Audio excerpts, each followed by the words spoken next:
Right, good afternoon, everyone.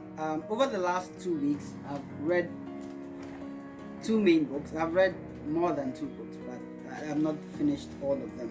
So, the first book I read, which I was very striking to me, was this book by Dr. Mensa Otabil.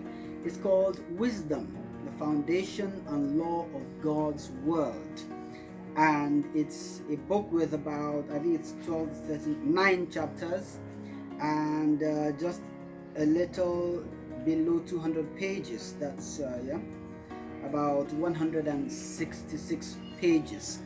Now, the book is written in the typical Dr. Mensa Otabil style.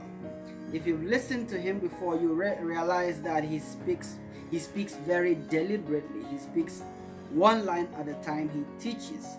He tries to break certain words, certain texts down in such a way that it's taught as if it's scientific, one layer at a time. That is how this book is written. It's written one layer at a time.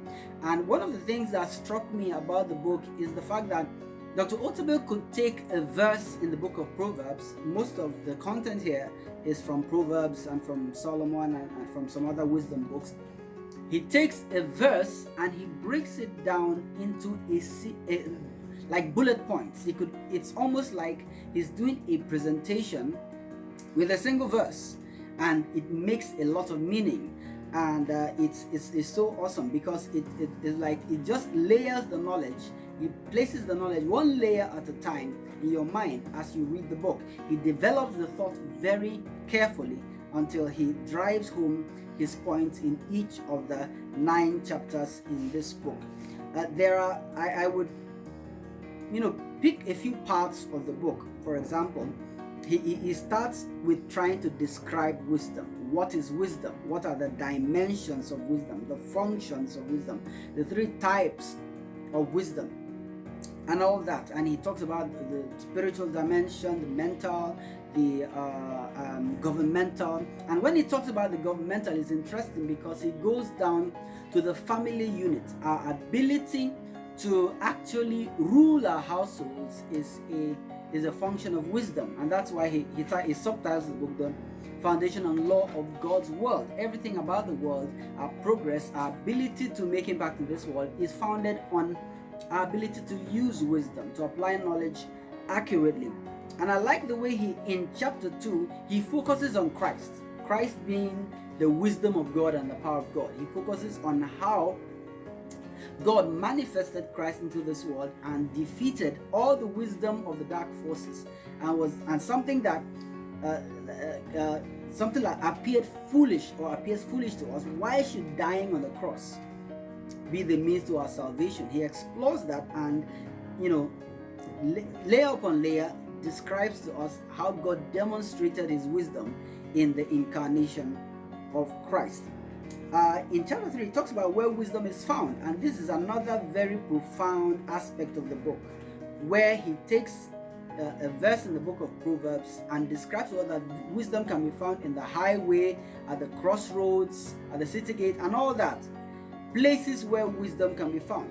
When you read those verses at face value, you think that, the writer is just describing his village, at the highways, at the crossroads. But Dr. Otabil in the book breaks down what the highway means to us, what the crossroads means to us, what the gate means to us, and all that in terms of wisdom. And one of the things he points out is that wherever wisdom is found, wisdom is loud. Wisdom is not silent. Wisdom is apparent. Wisdom is not like the occult wisdom.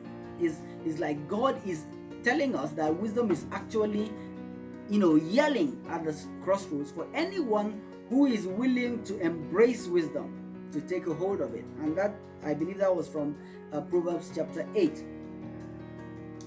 He goes on to describe the difference in chapter 4 between wisdom and foolishness. He talks about the fact that wisdom builds and foolishness destroys. Wisdom always builds something. And he in the rest of the chapters, chapters 5 and 6, he does some kind of examination of certain people's lives in the scriptures. He talks about Elihu and Bezalel, where he's talking about Elihu in the conversation he's having with the older people, he and the older people, along with Job, during Job's dilemma, during Job's distress period, he talks about the fact that wisdom is not just about age. Elihu was the youngest, but he was able to show himself wise among people who were older than him. And that is very critical, especially in our part of the world where people assume that being older means being wiser, which is not necessarily correct. He describes Bezalel's wisdom in terms of technical wisdom, being able to really construct things, bring forth things because of wisdom.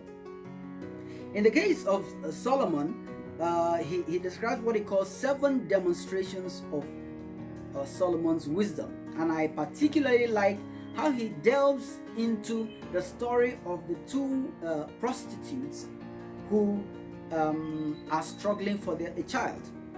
He talks about the destroyer's logic and the preserver's logic. The preserver is the wise one.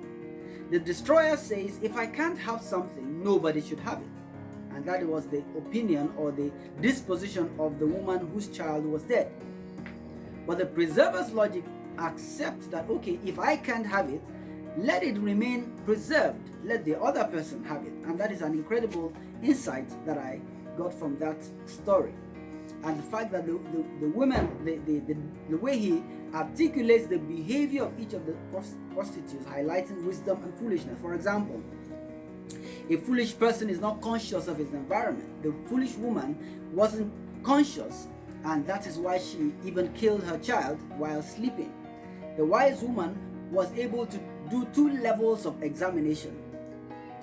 At dawn, she realized, oh, my baby appears to be dead. Okay, let me wait for daylight and I'll do a deeper examination of the issue. And that is very profound. Our ability to not just take things at face value, but to probe deeper if we are going to be operating in wisdom. In the rest of the chapters, he goes into the application of all the knowledge he has put together in the book. How wisdom develops, the anatomy of wisdom, how to attract wisdom. Things like the fear of the Lord, listening and learning, as well as associating with the right kind of people. He talks about all these things, and finally there's a prayer for wisdom at the end of the book. It's an incredible piece of work, incredible book. I will advise that you get a copy for yourself and really delve into, read it once, twice, thrice, any amount of times, but try to get the depth that is in this book of wisdom.